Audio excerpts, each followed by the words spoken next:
que no podemos entender que la inflación es solamente un problema monetario y si no atendemos los problemas estructurales y particularmente los subyacentes en materia de puja distributiva, no vamos a poder conseguir un sendero de estabilización de precios. Gracias.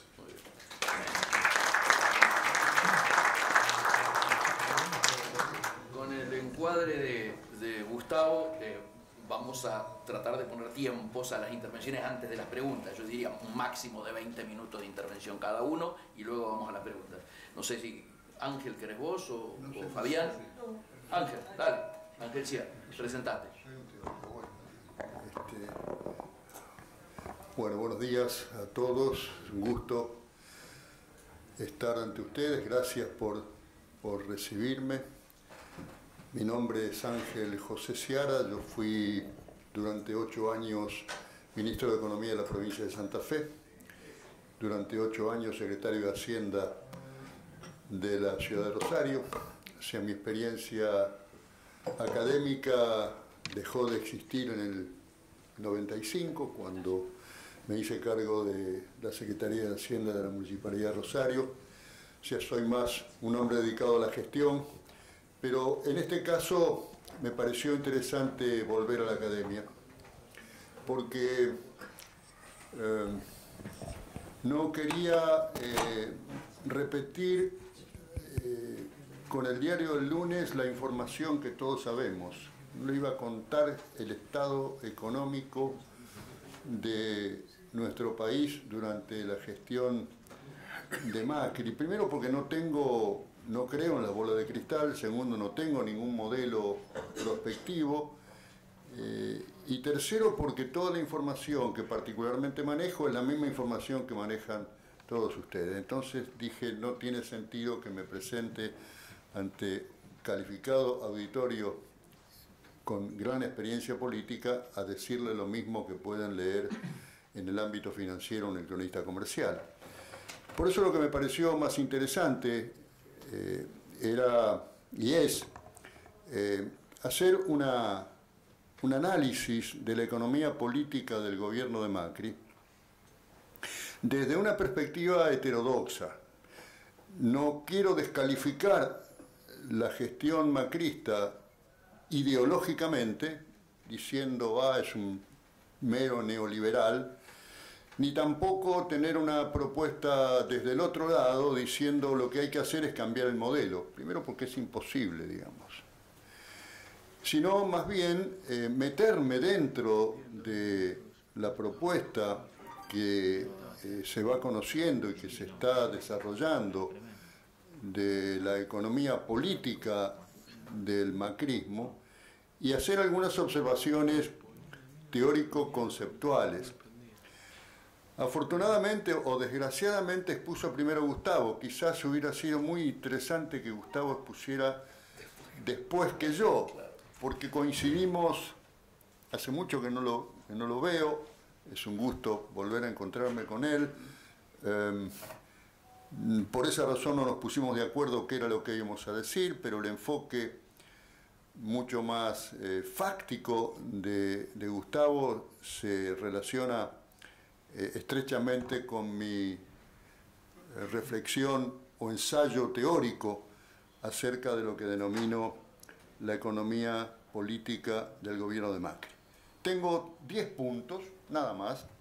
Los voy a desarrollar en 2 minutos cada uno, así tengo los 20 minutos correctos. Pero lo que vamos haciendo entonces es tratar de ubicar ahora, en este contexto que yo voy a plantearle, el excelente y pormenorizado análisis que acaba de hacer Gustavo, del cual obviamente suscribiría, no sé si en su totalidad, pero lo ponemos en casi su totalidad. El primer punto que quiero señalar es que casi una premisa, muchas veces olvidada, es como el síndrome de la rana. Como estamos adentro del agua fría, el agua se calienta y la rana se termina muerta porque no se da cuenta que cambió la temperatura. Vivimos en una economía y en un mundo capitalista.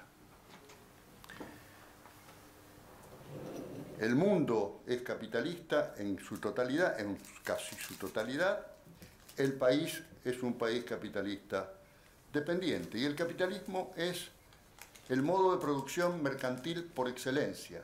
Casi todo se transa en el capitalismo. Y esto significa que no hay que desconocer las reglas con las cuales juega el capitalismo. Y son las reglas del mercado. No hay que denostar al mercado si sabemos de qué se trata, sino tratar de entender cómo funciona. Es decir, podemos aceptar algunas reglas o tratar de modificar algunas otras reglas. El capitalismo en su evolución se ha universalizado. Esto significa que hay un conjunto de reglas mercantiles que dominan la economía o la economía mundo, como dice Wittgenstein. Pero además de haberse universalizado, hay un predominio actual en el capitalismo actual del capitalismo financiero, lo que denominan hoy la financierización. Esto significa nada más ni nada menos que el sistema financiero se autonomiza, el sistema financiero crea valor, lo cual es realmente casi un absurdo, pero de esta forma hay un conjunto de individuos que tienen una gran riqueza generada por la simple valorización de sus activos. Y mientras hay entonces cada vez una mayor concentración de riqueza a nivel mundial, hay cada vez una mayor cantidad de pobres también a nivel mundial. Es una tremenda paradoja.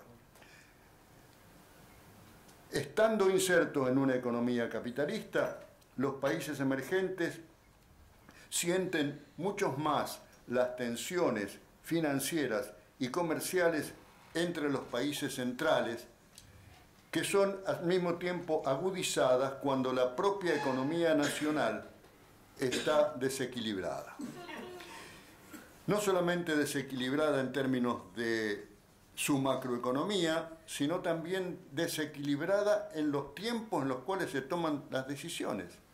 Mientras el presidente Trump se declara proteccionista, muchos países emergentes vuelven otra vez a querer ser librecambistas. Cuando anuncia que la tasa de interés de la Fed va a aumentar, muchos países emergentes no toman las precauciones suficientes para compensar ese aumento inevitable. Y evidentemente hay otros elementos que son difíciles de prever, como la guerra comercial entre Estados Unidos y China o la situación de la crisis en Turquía, que afectan notablemente a las economías emergentes, entre ellas nuestro país. Segundo punto, y aquí entonces me adscribo a la intervención de Gustavo. La coyuntura es lo urgente, la estructura es lo importante.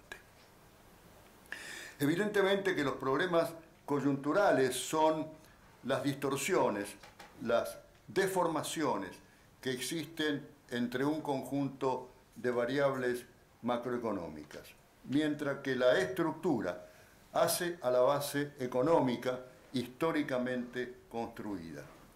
Lo primero es casi superficial, es de alguna manera aparencial, son las categorías aparenciales de la política económica.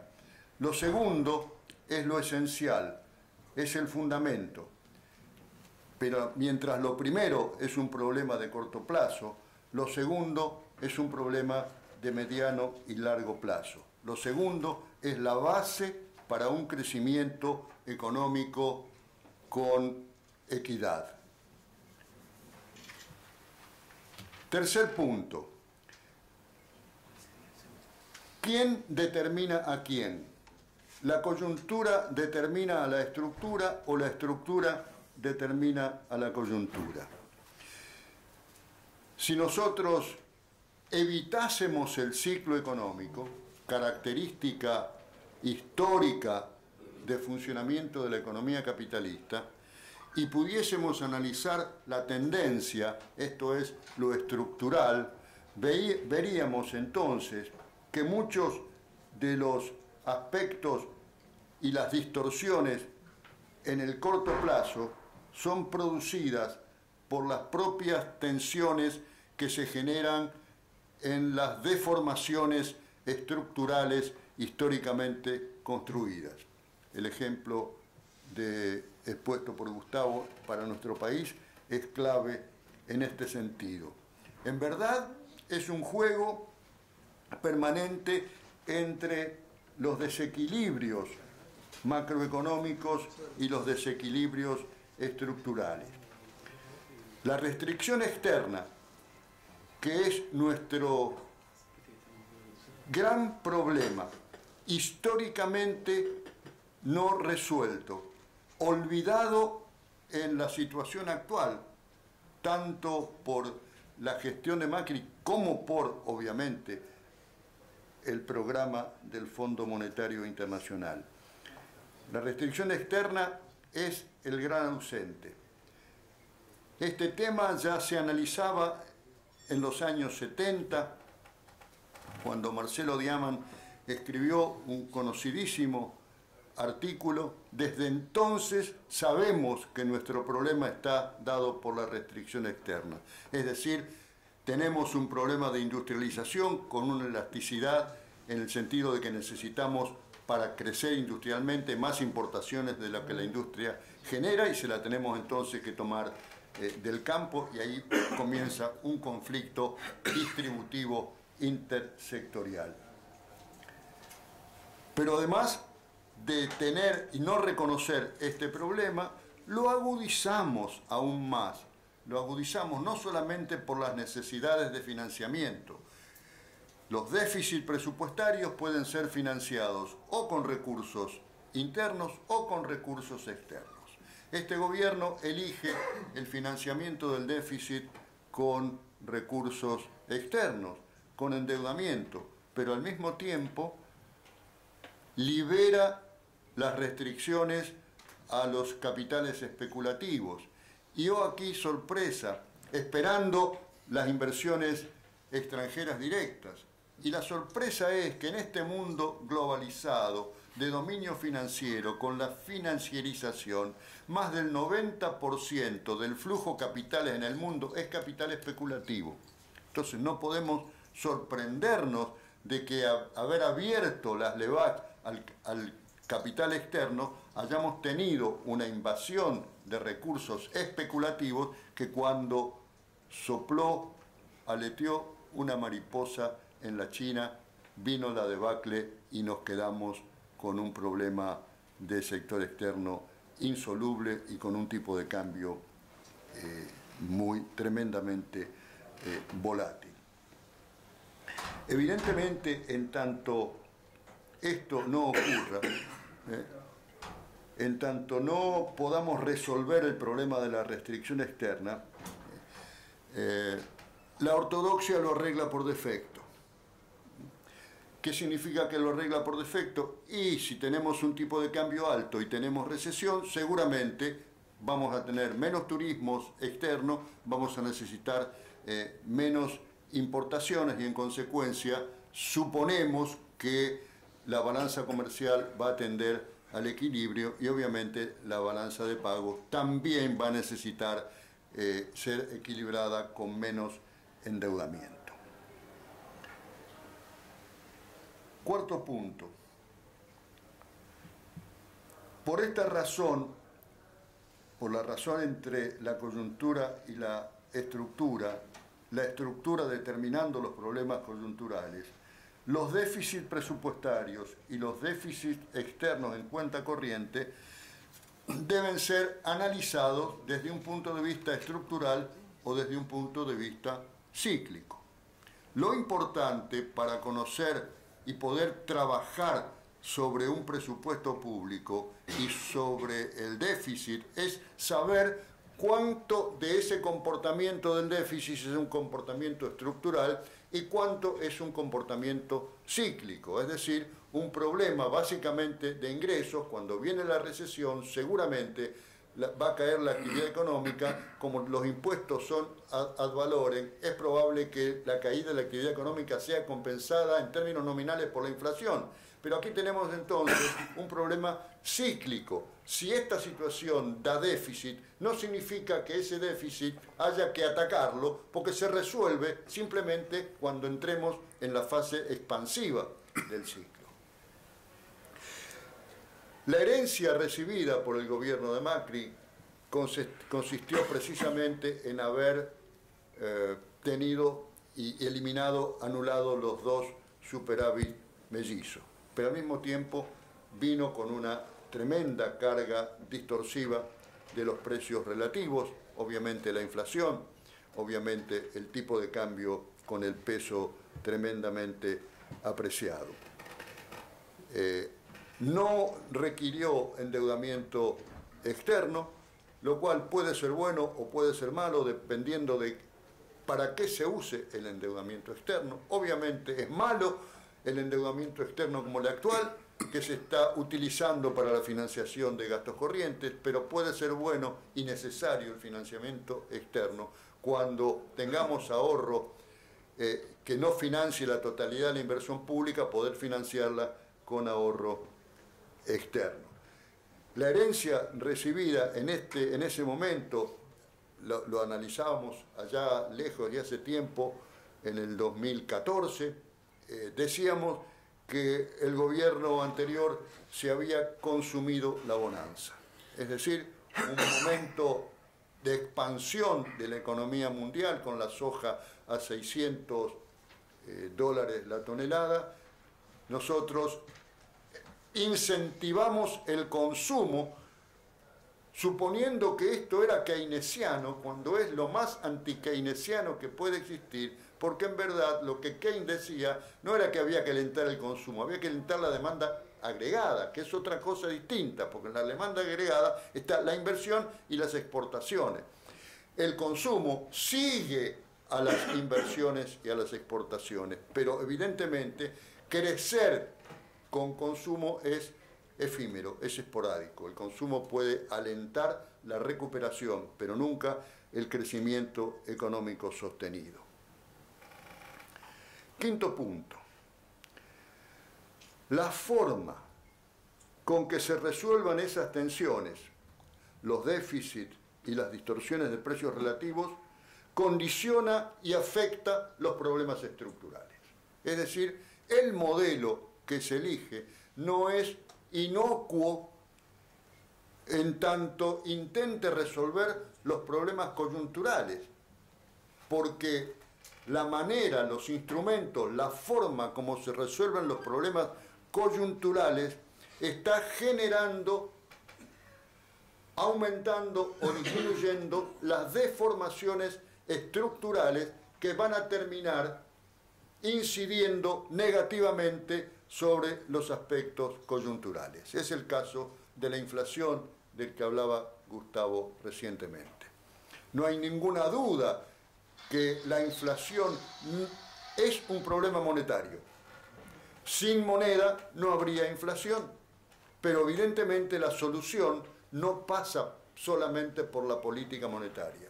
Hay inflación inercial y hay una inflación por puja distributiva, que si no se consideran estos elementos y se resuelven estos elementos, el problema de la inflación termina siendo recurrente. Y en tanto la inflación sea recurrente, el problema del tipo de cambio, en términos reales, también es un problema que va a tener recurrencia en cuanto a la apreciación del peso o a la devaluación del peso.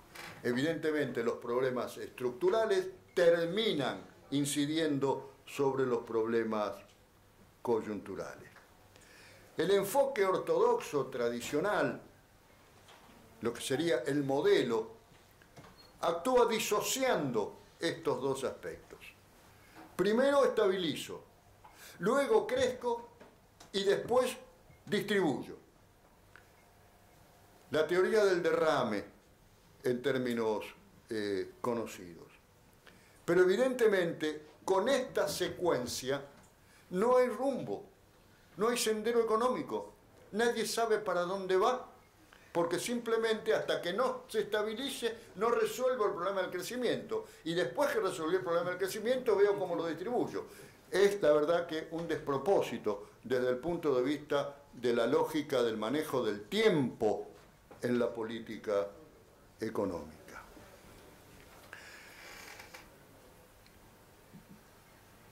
El ajuste, en este sentido, puede ser visto como un simple alineamiento de variables. ¿Qué es lo que hace la economía política macrista? No toma en cuenta ni el costo ni la distribución del costo. Pero tampoco hay que negar que las variables están desalineadas y que en consecuencia hay que alinearlas. No tenemos que tener miedo a la palabra ajuste.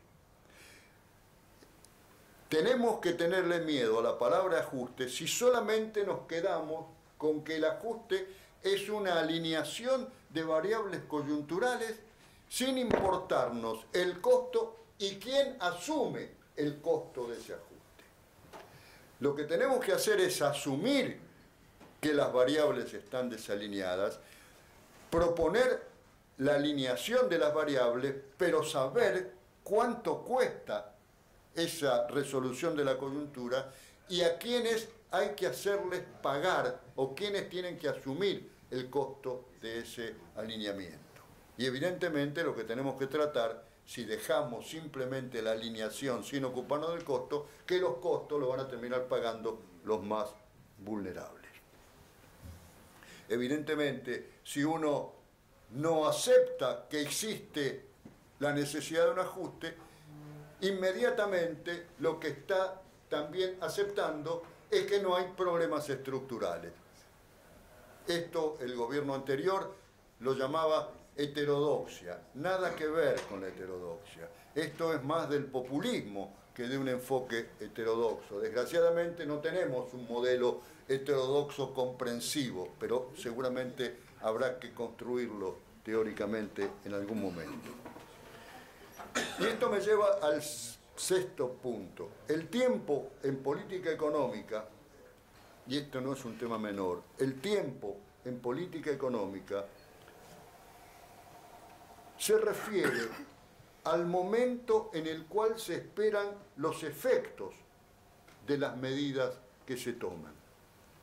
Pero la decisión política, las medidas adoptadas y los instrumentos elegidos deben tomarse siempre en el presente. Por eso el problema que tenemos es que la solución de los problemas coyunturales simultáneamente tienen que estar definiéndose los problemas que van a tener efectos en el mediano y en el largo plazo.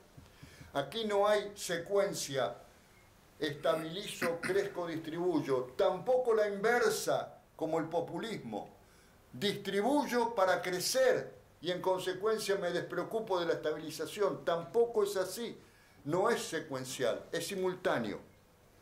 Las políticas, las decisiones y los instrumentos son simultáneos para resolver los problemas de la coyuntura y al mismo tiempo para generar las bases necesarias para el crecimiento sostenido. Y el problema de los instrumentos no es un problema ideológico. La ideología está en los objetivos, no en los instrumentos. Entonces no hay que tenerle miedo a los instrumentos, porque los economistas, como todos ustedes saben, tienen una gran caja de herramientas. Y uno puede tomar los instrumentos que existen. Lo importante para definir un modelo y su orientación es la ideología del que toma las decisiones, no los instrumentos que elige.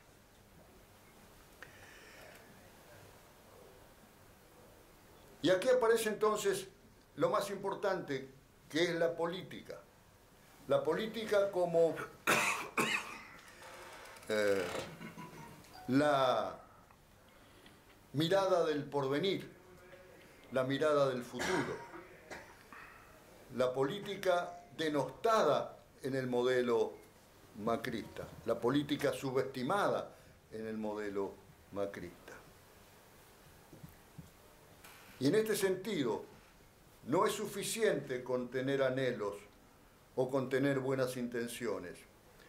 porque en política están en juego intereses y está en juego la administración del poder. Por eso, muchas veces he dicho que es imposible, es un absurdo pedir que cambie la política, que cambie el modelo, es pedirle que cambie la ideología. Entonces tenemos que ser conscientes de que tenemos que ser gobierno para poder poner otro modelo, no pedirle a este que lo cambie.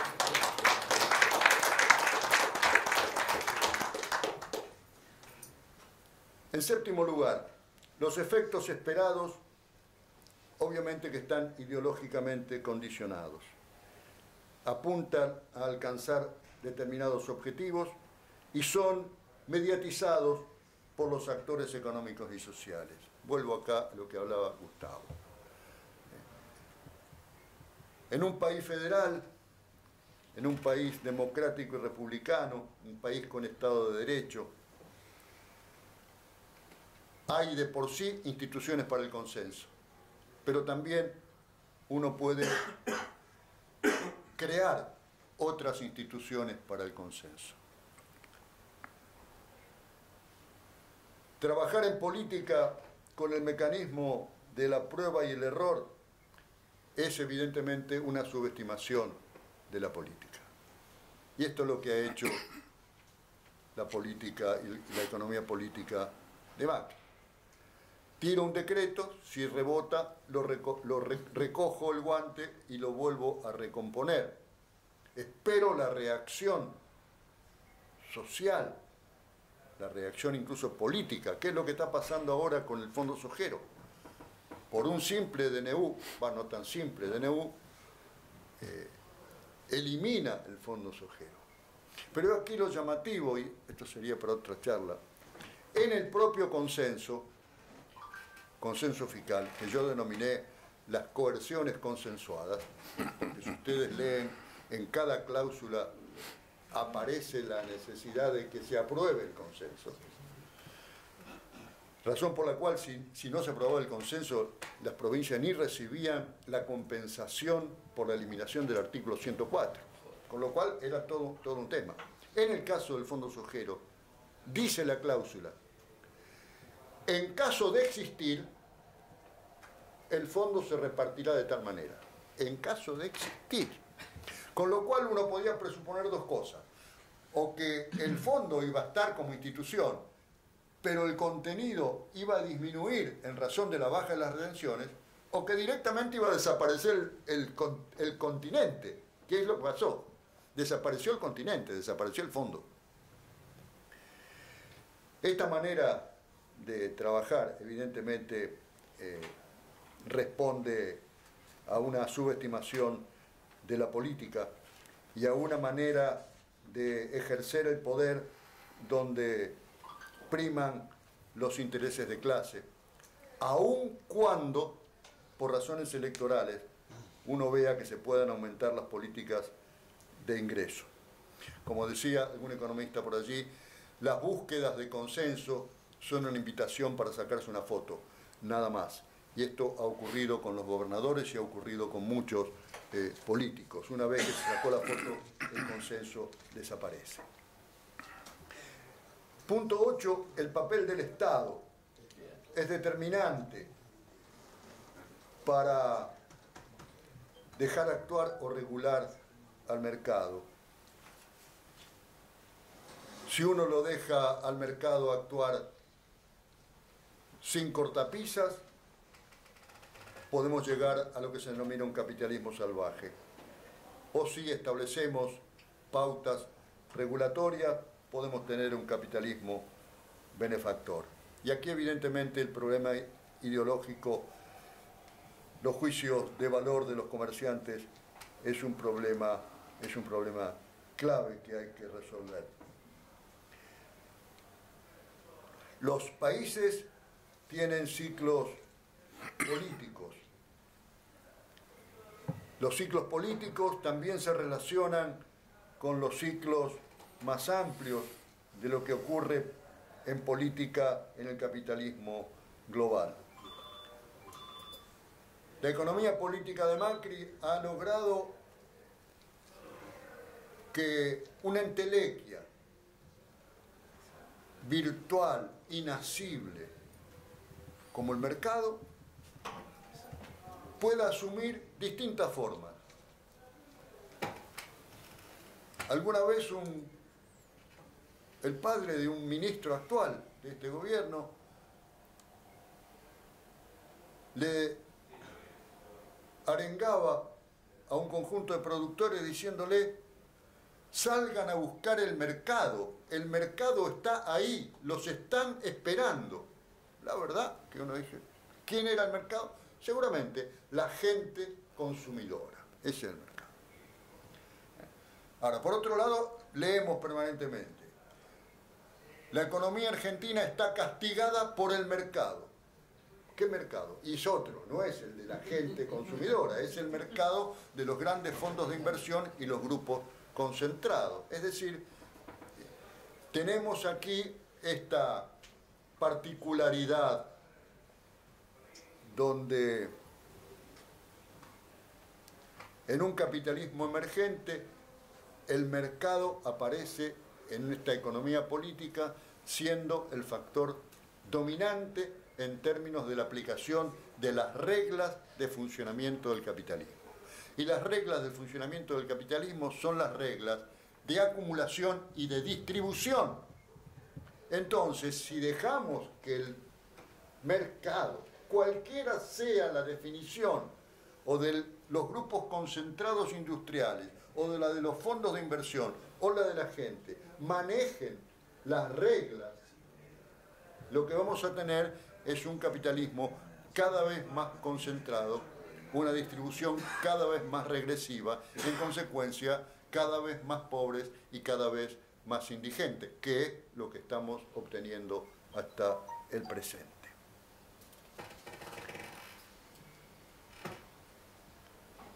Punto 9.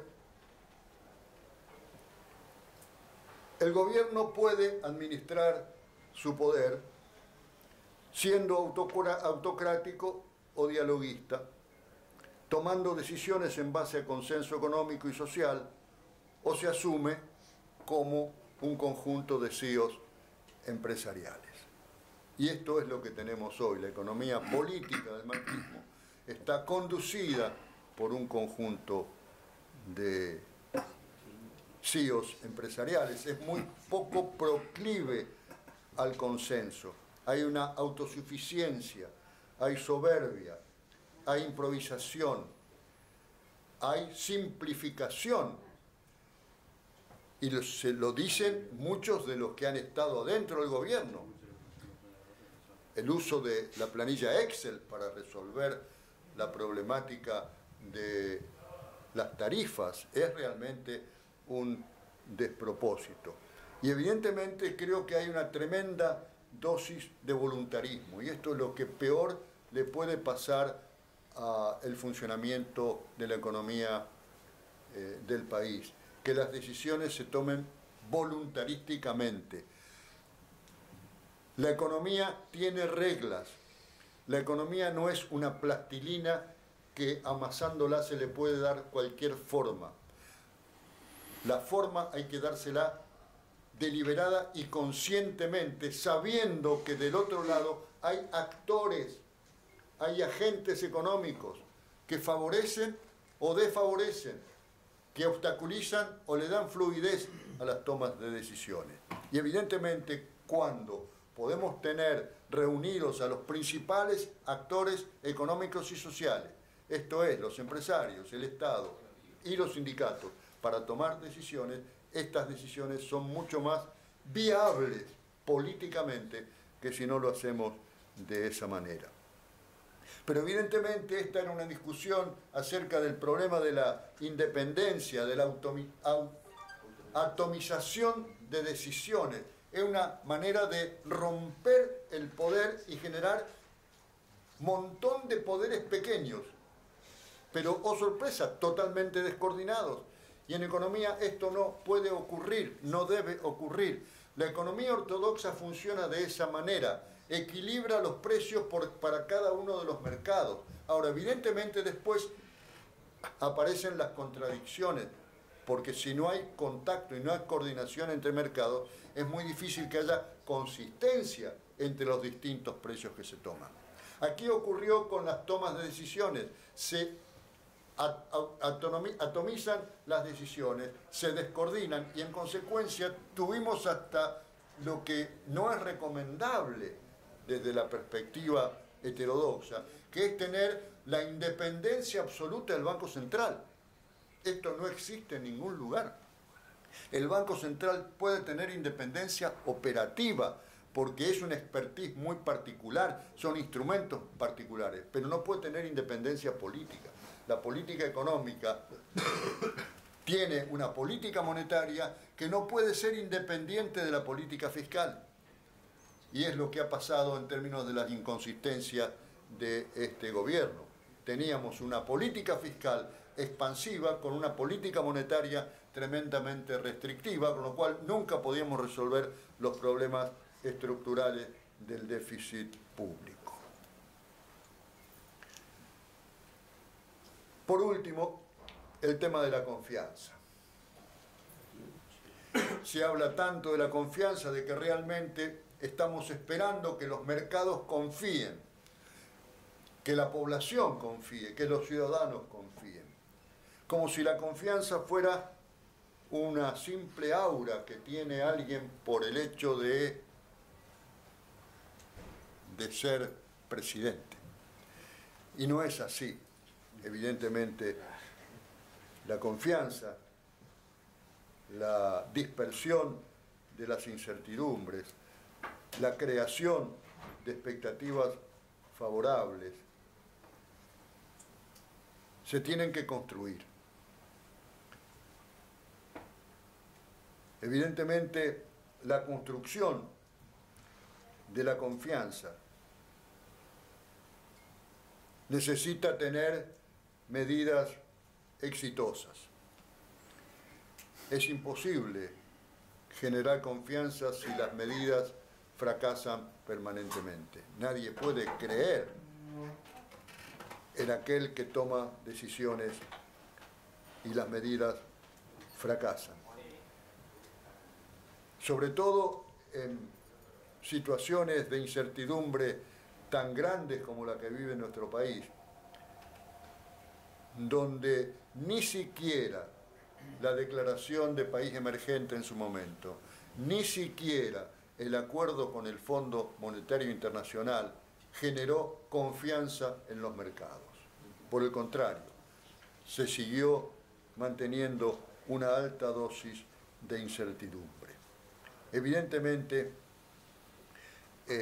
para que exista más confianza, se requiere que haya gobiernos más eficaces y eficientes, que no haya corrupción, que los ciudadanos perciban que van a estar mejor en el futuro.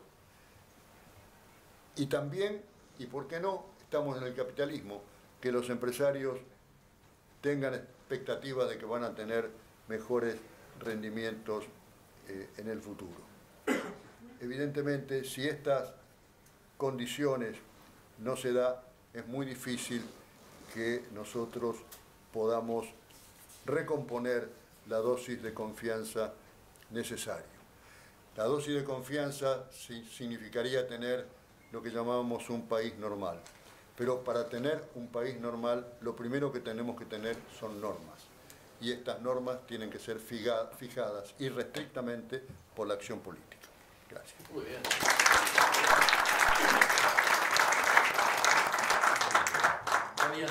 Breve. Sí.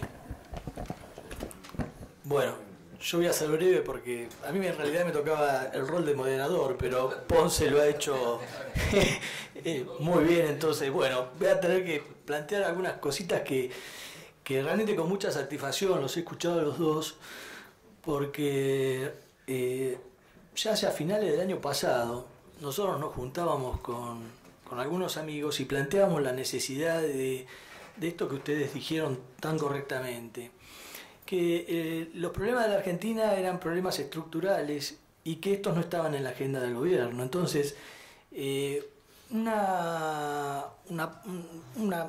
aporte del radicalismo a la sociedad tenía que pasar por decir precisamente cómo íbamos a hacer para ir armando una agenda de desarrollo que involucrara a distintos consensos de distintos actores políticos, empresariales, del trabajo, actores de la sociedad civil. Porque ustedes han explicado muy bien, es decir, la economía argentina, la producción industrial requiere de mantener un nivel de importaciones importante. Es decir, nosotros en ese trabajo habíamos visto que habíamos analizado cuál había sido el comportamiento estructural de las importaciones en la Argentina y prácticamente el 80%, tanto en la era K como en la era de Macri, reflejaban que el 80% de las importaciones tenían que ver con insumos y bienes de capital. Entonces, cuando uno tiene reservas o cuando uno tiene la posibilidad de financiamiento externo, financia los déficits que se van generando por lo que explicaba muy bien Gustavo. Cuando se acaba el financiamiento externo o se acaban las reservas, empiezan a aparecer esos problemas que son los que tenemos hoy, es decir, presiones sobre el tipo de cambio y soluciones que siempre han sido del tipo liberal, diciendo, bueno, una devaluación te acomoda el tema del sector externo y también te liquida el déficit por parte del Estado también de los gastos que podían tener que no pudieran financiar. Entonces, uno decía, bueno, ¿qué es lo que debería proponer? ¿Qué es lo que deberíamos proponer nosotros del partido? Y principalmente generar los consensos para cambiar la estructura productiva. Y cambiar la estructura productiva no es una cosa fácil de hacer, es una cosa que requiere diálogo, no es una teoría de juego de suma cero, es decir, yo digo que tiene que ser esto y es así. No, hay que lograr consensos, pero a partir de esos consensos poder soñar en tratar de fijar políticas de Estado, políticas de mediano y largo plazo que nos permitan tener un horizonte, porque es muy cierto y es muy real, es decir, el gobierno recibió una economía totalmente devastada, con crisis asintomática en el sentido de que no tenían la expresión de un Rodigazo en la época del peronismo o del 2001 nuestro, con la alianza, pero estaban los problemas en la economía y el desafío era difícil. Bueno, ¿qué es lo que le pasó al gobierno? Ya sea por falta de experticia, por quisieron y no pudieron, no supieron, o lo que sea, no lo pudieron resolver. Es decir, porque no pudieron resolver, ni siquiera estuvo en la agenda los problemas estructurales, no lo tuvieron estos, no lo tuvieron los anteriores, pero no lo resolvieron. Es decir, y hoy estamos en una situación también muy complicada y muy difícil, porque hay mucha incertidumbre, mucha volatilidad, es decir, está claro que el mejor equipo de los últimos años que tenía la Argentina, la realidad nos mostró que no era así. Entonces yo creo que desde el partido me parece que es importante que nosotros tomemos estos temas y planteárselo a la sociedad y ampliar los consensos. ¿Y por qué es esto? Porque uno puede decir, y es muy cierto el tema de que los consensos a veces tienen que ver con la foto, que los consensos en Argentina son muy difíciles, que uno podría decir, bueno, flaco, pero no es así porque la realidad es distinta, el que está afuera hace todo lo posible para ver cómo le mete piedras al que está dentro del gobierno para sentarse él. Pero hay una realidad, que hay un costo de oportunidad enorme, que es el tercio de la población que vive bajo la línea de pobreza e indigencia. Entonces, cualquier partido que quiera hablar de igualdad, de generar mayor bienestar, mayor riqueza para distribuir, requiere de tener presente esta línea. Y entonces hay cosas que hay que sacarlas afuera de la agenda política. Una vez que se consensúen las políticas de cómo hacemos, cómo mejoramos la educación, cómo mejoramos la salud, cómo ponemos el comercio exterior al servicio de un sistema productivo, qué es lo que hay que hacer. Es decir, las agendas de desarrollo no es un tema de que surge de países como Rusia o China que lo tienen, pero también lo tienen los ingleses, los Estados Unidos, Brasil. Es decir, todos tienen al Estado coordinando qué cosas son las que hay que hacer. Es decir, y me parece que eso es lo que nosotros podríamos ponernos como objetivo para empezar a plantear los problemas de la Argentina de acá para adelante, ¿no? Y otra cosa que tenía que ver con con el déficit, la inflación y el endeudamiento, que también tiene mucho que ver con estos temas, el tema del choreo. Es decir, si bien uno dice, bueno, si uno tuviera el Estado equilibrado, los problemas macroeconómicos existen y van a estar igual, es decir, por esto que se venía explicando. Pero el tema del afano que ha habido en los últimos años y que ahora se están ventilando en la justicia, también son indicadores que generan mayor gasto, que generan, si no tenés el gasto, entonces tenés alguna forma de endeudar, de financiarlo, y una vez o emitís y generás para financiar ese gasto, o te endeudás para hacerlo. Nada, como reflexión final de todo lo que se dijo acá, creo que hay que trabajar en lograr consensos y hay que poner dentro de esos consensos que no importa quién esté, quién lleve adelante las políticas, lo que importa son las políticas y los problemas no son económicos, no son de tecnócratas. Ya vemos cómo los CEOs que vienen del sector privado y vienen al sector público y no pueden resolver las cosas. Entonces es la política la que tiene que sentarse a tratar de plantear cuál es el horizonte, qué le ofrecemos a la sociedad en el mediano y el largo plazo, y no estar todos los días trabajando en la coyuntura, en sacarse la foto con un acuerdito entre gobernadores que tienen determinada necesidad, porque necesitan los fondos para poder estar, se sacan la foto, acuerdan cosas que después a la nación le salen millones y millones de pesos, y después ese acuerdo lo borran con una mano. Nosotros tenemos que ser, si realmente nos interesan los pobres, nos interesan que hoy es 1/3 de la población en un país que produce alimentos para alimentar al resto del mundo, y no podemos darle de comer a, por lo menos, cuando uno dice 1/3 está hablando de 14 millones de personas. Es una verdadera indignidad. Entonces, como partido político, nosotros tenemos que plantear estas cosas y decirlas, y no tener miedo, porque decir, lo último que pudiera pasar en el radicalismo es que tengamos obediencia debida, que no podamos decir las cosas son con respeto y son para mejorar, porque nos interesa el bienestar de la gente, buscamos el bienestar de la gente, no el bienestar personal. Para el bienestar personal están los gerentes de la política que nada tienen que ver con nosotros. Bueno, nada, esto es lo que quería decir yo.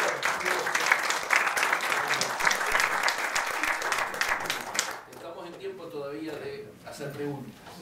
¿Puedo hacer una pregunta, señor José? Adelante, don Ricardo. Voy a hacer una pregunta. Por favor. A quien sea capaz de responderla con más claridad para un analfabeto en estos temas. No. No, para, sí queda grabado, sí queda grabado. Perdón.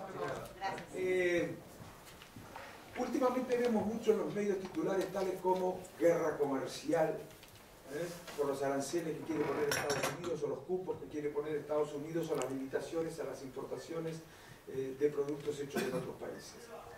Veo que las posiciones contrarias a esa política decidida en los Estados Unidos, que además está decidida en otros países también, cuenta con el apoyo del pensamiento ortodoxo y del heterodoxo.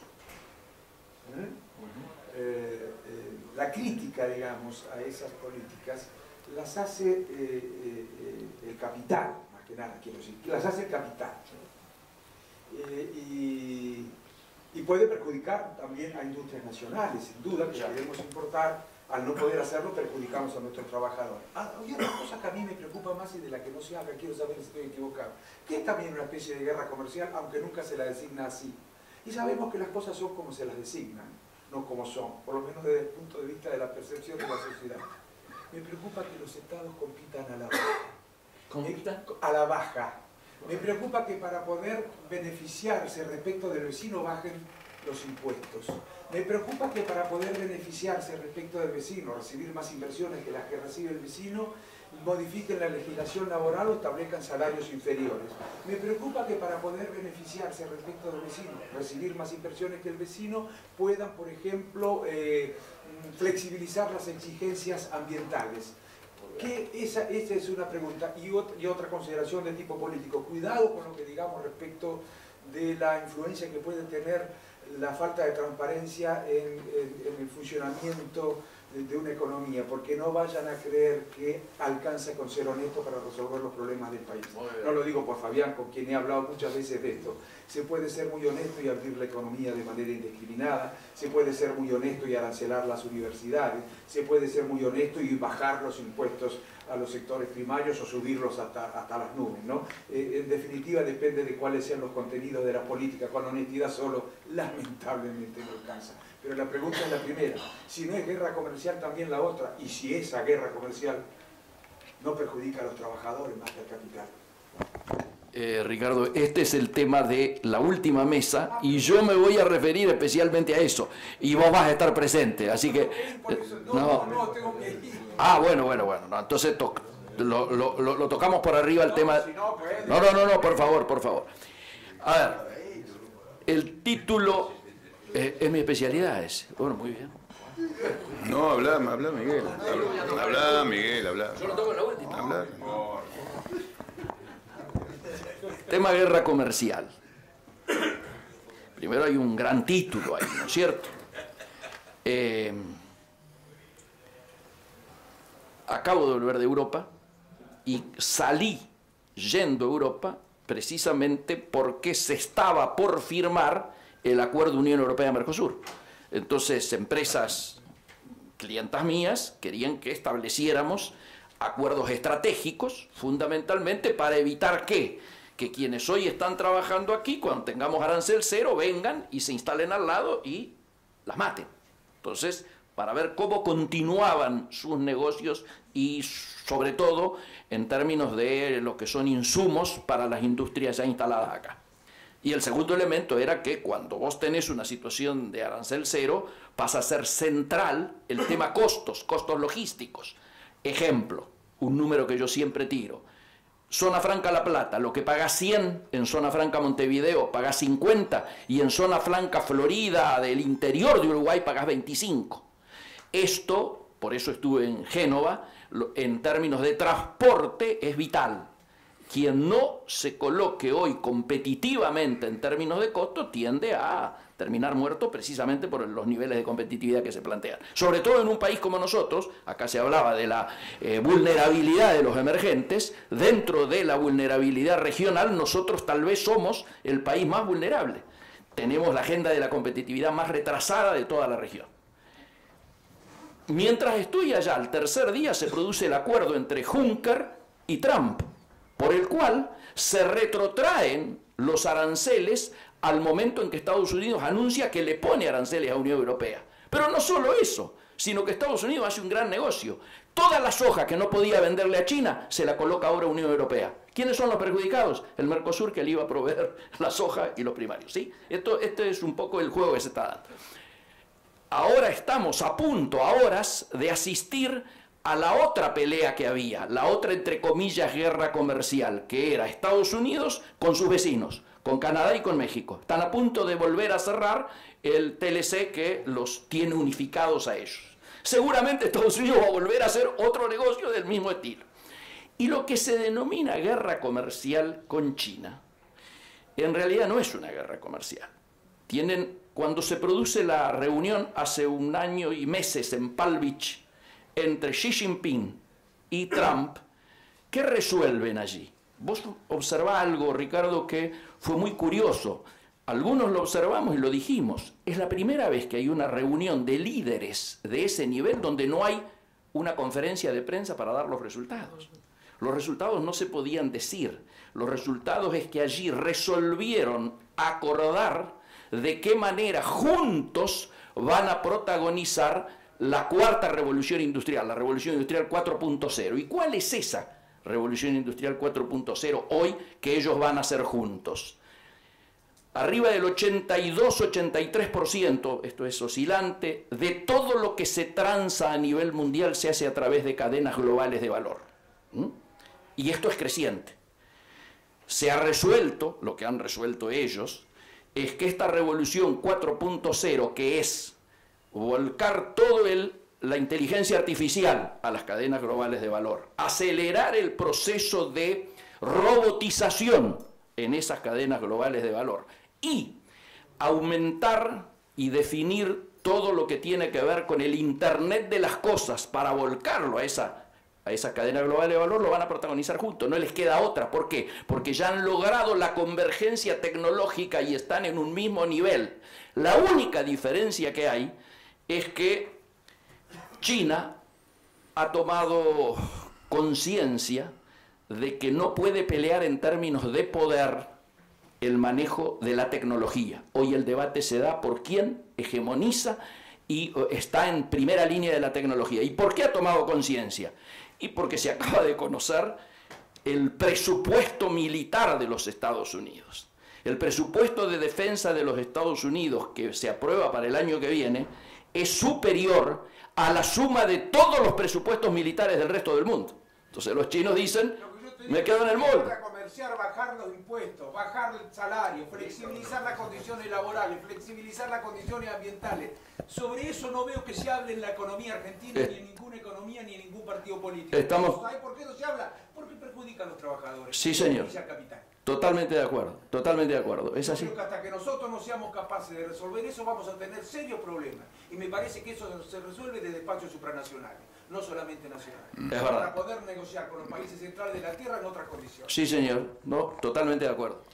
¿Alguien para agregar? No se puede hablar de guerra comercial como tal sin hablar de guerra de monedas, que es el verdadero problema. La guerra comercial es una parte comercial pequeña de lo que se entiende como guerra de monedas, que es esto que hemos visto, políticas de sobrevaluación del dólar que generan devaluaciones en las otras monedas y que a su vez se ajustan entre sí. ¿Qué significa esto? Significa que el problema en realidad es la pretensión, yo diría más de orden político menor, digamos, amenazante. El objetivo principal es retener factores de producción dentro de la economía local en los países grandes, en particular en el caso de Estados Unidos, o recuperar, digamos, alguna industria que eventualmente se haya exportado y que pueda ser recuperable. Pero digo que es marginal porque en realidad toda la estructura del comercio exterior, y no solamente eso, sino la estructura de producción global, está estructurada sobre la base de empresas multinacionales integradas globalmente. Por lo tanto, la guerra comercial en realidad es casi un mecanismo de presión política más, como podría ser cualquier otro mecanismo de la diplomacia en un contexto más geopolítico que estrictamente comercial. Ahora, el tema de los flujos de capitales sí es un problema, porque es un problema acumulativo que lleva ya por lo menos, yo diría, digamos, desde los petrodólares a esta parte, crecientemente, y más, de manera más significativa en acumulación en los últimos, digamos, de los tiempos nuestros de la democracia recuperada, de los últimos 30 y pico de años. ¿Esto qué significa? Significa que mientras la economía real global en los últimos 30 años creció cerca de un 80%, la economía financiera la quintuplicó. ¿Y por qué la quintuplicó? Bueno, básicamente porque los Estados Unidos se han dedicado a usufructuar los déficits gemelos y lo financian con emisión de dólares que todos retenemos como reservas de valor y a través de los cuales financiamos gratuitamente, digamos, los déficits americanos. Por lo tanto, digamos, dada la magnitud de la economía americana, dada la magnitud de los déficits heredados y ahora recompuestos, particularmente en esta gestión actual, a partir de la reforma tributaria, nuevamente habrá una nueva ola de financiamiento del déficit americano por esta vía. La economía, y esto es un fenómeno interesante, se sobreexpandió financieramente y sin embargo fue el periodo de mayor estabilidad de inflación, digamos, posterior a la crisis del petróleo que se haya vivido, la de los últimos, la última década. Esta absorción, esta masa monetaria creciente fue absorbida por los mercados de capitales.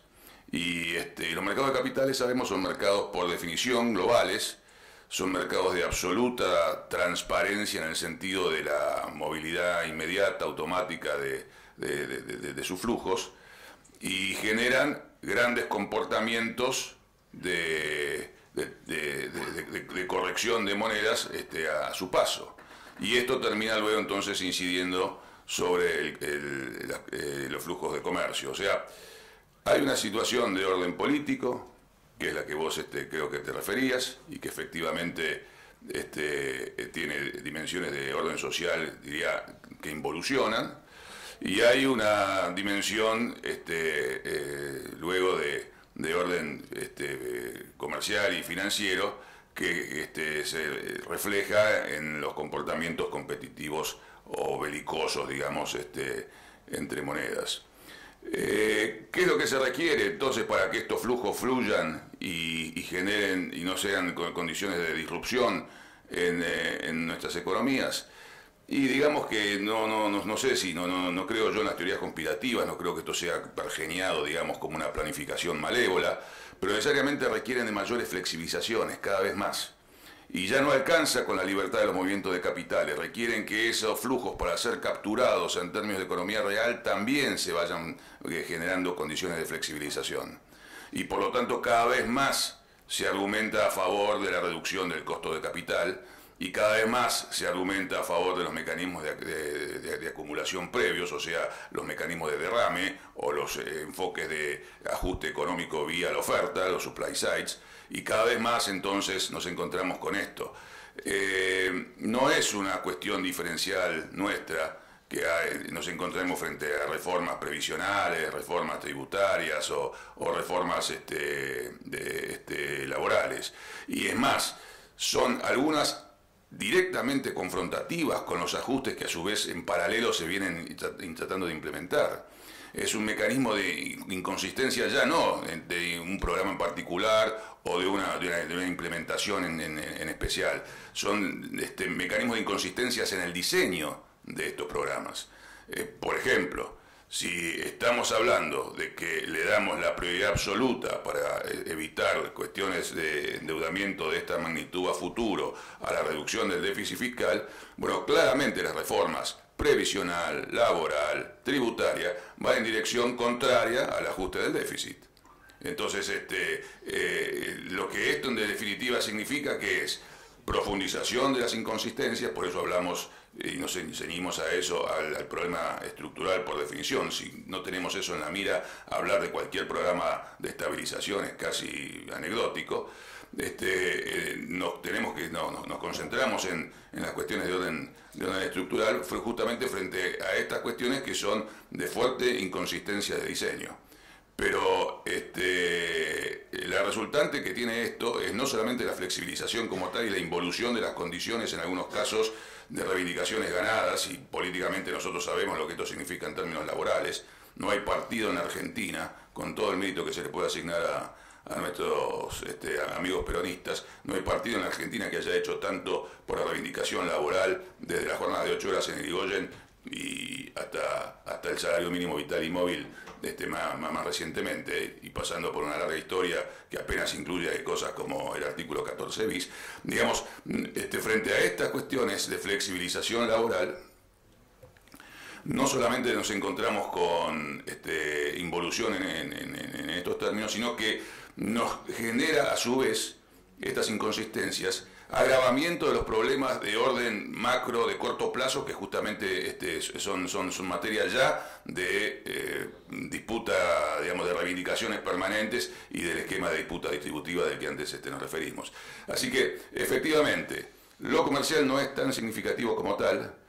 Si me preguntás a mí, te digo, están discutiendo cuestiones en el margen, aún las discusiones más, digamos, confrontativas que ha habido, las dos rondas más confrontativas entre los americanos y los chinos, son cuestiones en el margen. Lo que es, en todo caso, para seguir con el mismo ejemplo significativo, es la tenencia de papeles del Tesoro norteamericano en manos del Tesoro chino. Entonces, estas son las cosas, digamos, que no salen a la luz, pero que están de contrapartida. Y por otra parte, que también es significativo, bueno, que empresas de la magnitud, yo diría la empresa más capitalizada en la bolsa de Wall Street debe ser Apple. Bueno, Apple tiene su producción instalada en China. Entonces, frente a estos mecanismos de globalización generalizada, lo comercial sigue siendo el esquema original, estructuralmente el esquema original, que es un esquema de bloques, y donde nosotros no hemos podido tener el éxito en el bloque nuestro por motivos que, bueno, ya son materia de un tema en sí mismo, ¿no?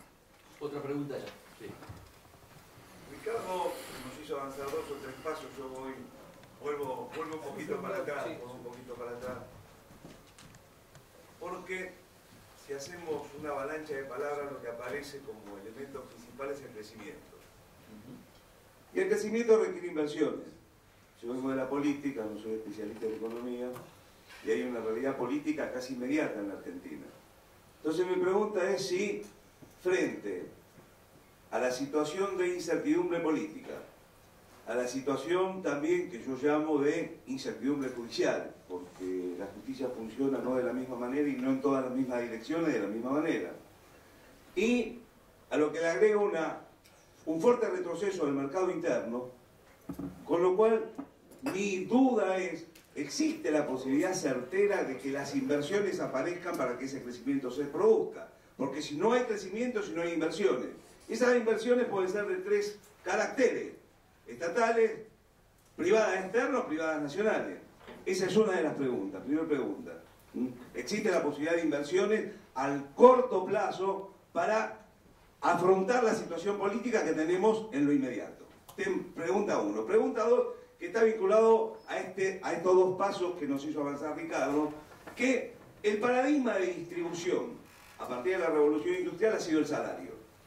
Cuando hablamos de la revolución industrial 4, que no tengo idea de qué significa, digo, ¿cómo se reemplazaría el paradigma de distribución si tenemos la robótica que avanza, la exclusión social que avanza producto de la concentración de la riqueza y la pobreza sistemática a nivel internacional? Entonces, ¿cuál sería el nuevo paradigma, si es que alguno puede aproximar pensamientos al respecto? ¿Cuál sería el nuevo paradigma de distribución? Porque esto también tiene que ver con un hombre que viene de la política y que pretende hacer política, es cómo inserta un mecanismo de acción política para afrontar el proceso de desplazamiento laboral que indudablemente se viene en la nueva etapa del desarrollo capitalista.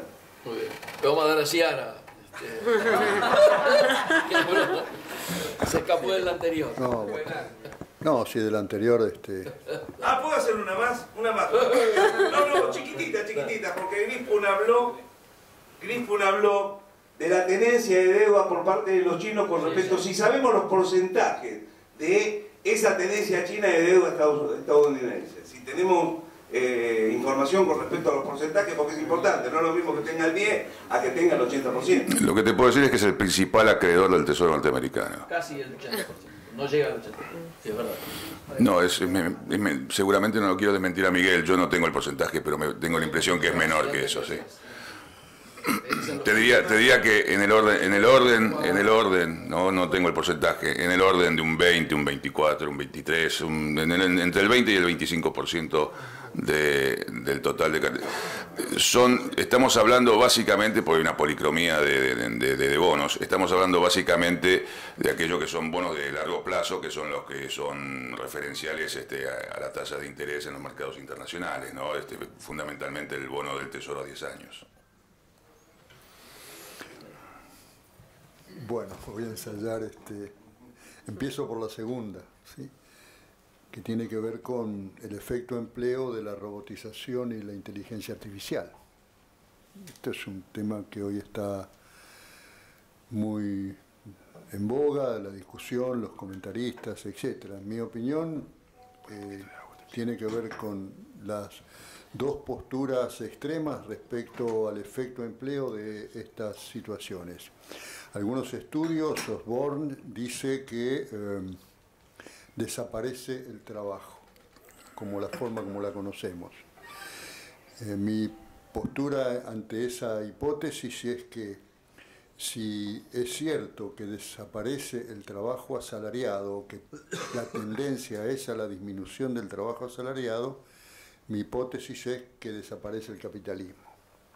Es decir, entramos en una fase de transición entre el capitalismo y otro modo de producción que no sé cómo será ni cómo, llamémosle como querramos, pero tiene en los mismos efectos en términos de materialismo histórico que tuvo la emergencia de la semilla capitalista en el modelo feudal. es exactamente lo mismo, uno lo puede replicar hoy con la inteligencia artificial que afecta al trabajo asalariado, que es la base del capitalismo. Si no hay trabajo asalariado, no hay valor, y si no hay valor, deja de existir la esencia. Con lo cual, esto no significa que lo vamos a tener mañana, significa que se va generando esta disrupción del modo de producción capitalista y aparecerá otro modo, digamos, el problema distributivo, la tendencia a compartir, lo colaborativo, llamémosle como queramos. Esta es una posición. La otra postura es que no es así, que efectivamente la inteligencia artificial y la robotización tiene un efecto en ciertos sectores sobre el empleo, pero que aumenta el empleo en otros sectores y que se van encontrando nuevas formas y nuevas necesidades de trabajo, con lo cual no va a ocurrir una situación masiva de desempleo. Quedamos ahí la interrogante. Yo me adscribo más a la primera como ensayo que a la segunda.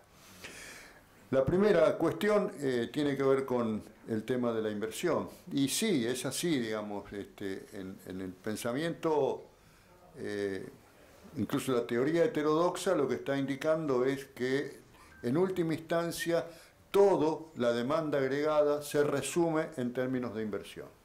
Es decir, si usted aumenta la inversión, dado ciertas propensiones marginales a consumir, obviamente va a tener un aumento del consumo, y si estas inversiones se dan en ciertos sectores, puede tener también un aumento de las exportaciones. El problema es que en el capitalismo, para que haya inversiones, hay que tener expectativa de ganancia. Si usted no tiene expectativa de ganancia, no hay inversión. Es muy simple. La regla de la acumulación en el capitalismo es clara. Y esto es incontrovertible, me parece, para cualquier modelo. Obviamente se exacerba en la ortodoxia y se mediatiza en la heterodoxia. Pero si no hay expectativas de ganancia, no hay inversión privada. Y evidentemente, en un modelo capitalista, uno puede hacer lugar a lo que sería un capitalismo de Estado. Digamos, a ver, la Unión Soviética. ¿Qué fue la Unión Soviética? Socialista, ni por las tapas. El socialismo no es un modelo que se construye estatizando empresas y planificando centralizadamente. El socialismo, tal como uno lo puede conceptualizar, no está definido, incluso Marx no lo define los lineamientos centrales, pero no hay ninguna receta para llegar al socialismo. Los soviéticos se creyeron que de esa manera llegaban al socialismo. ¿Qué hicieron? Hicieron empresas estatales. No es así. Esto lo mismo ha pasado con el socialismo siglo XXI de los ecuatorianos. No, digamos, le falta mucho para ser socialista. Primero porque no sabemos cómo funciona, no hay receta de construcción, son procesos que se van dando. Razón por la cual uno también podría tener un capitalismo de Estado, pero que no hace a un modelo capitalista de funcionamiento como el que creo que nosotros desearíamos tener, porque seguramente el capitalismo de Estado va a generar otro tipo de problemas. Tenemos que generar incentivos y expectativas para que el sector privado invierta. El punto entonces, ¿cómo generamos estas expectativas? Las expectativas son expectativas de rentabilidad. Y hoy por hoy lo que domina con la solución de los problemas coyunturales, lo que domina es la especulación. Entonces ahí aparece de vuelta el problema de la coyuntura y la estructura. Si uno no resuelve adecuadamente el problema de la coyuntura, no puede tener cambios en los problemas de la estructura. Nunca vamos a poder tener inversiones mientras tengamos LEVAC al 46%. Porque además no hay ninguna expectativa de tasa de retorno que supere el 46% en términos nominales. Volvemos a mi último punto, la confianza. Evidentemente aquí aparece entonces este elemento psicológico, y la economía como ciencia social reúne todas estas consideraciones, lo antropológico, lo sociológico, están contenidos ¿en dónde? En las conductas de los actores. Para que haya inversión privada hay que tener expectativas, hay que despejar la incertidumbre. En situación de incertidumbre nadie va a invertir, todo el mundo va a hacer la plancha. Las inversiones que estaban programadas van a ser retaseadas. Entonces, evidentemente yo creo que tenemos que encontrar mecanismos donde resolvamos bien los problemas de la coyuntura, pero al mismo tiempo orientemos adecuadamente el destino de las inversiones. Incluso si viene la inversión extranjera directa, si viene, que tampoco es la solución definitiva, no puede venir indiscriminadamente. El Estado tiene que jugar un rol central acerca de decirle dónde va a invertir, pero evidentemente en estos lugares la inversión extranjera directa tiene que encontrar la tasa de retorno razonable, de la misma manera que ocurre con las pequeñas y medianas empresas, básicamente las grandes creadoras de empleo y de producto. En este sentido, evidentemente aquí tenemos hoy un problema central que es la falta de expectativas que implican falta de confianza. Tenemos que resolver este problema y utilizando los instrumentos de comercio exterior inteligentemente. Los instrumentos de comercio exterior están allí disponibles para que uno los use adecuadamente. No se trata de volver al mito del libre cambio de los liberales del siglo XIX, no. Tampoco la actitud rupturista, xenófoba de Trump de volver al proteccionismo para cumplir con quienes los votaron, que fueron los grandes castigados por la invasión de los productos chinos. Entonces Trump dice, bueno, no, ahora voy a defender a los trabajadores de Estados Unidos y me hago proteccionista. Yo creo que no es así. Yo creo que hay que ser librecambistas en aquellos lugares y sectores donde inteligentemente uno puede obtener ventaja, y hay que ser proteccionistas en otro con una mirada de mediano y largo plazo. Señores, nos volvemos a reencontrar 14:30 con Pobreza y Desigualdad. Salvia, Montero, Inglés, etc. 2:30.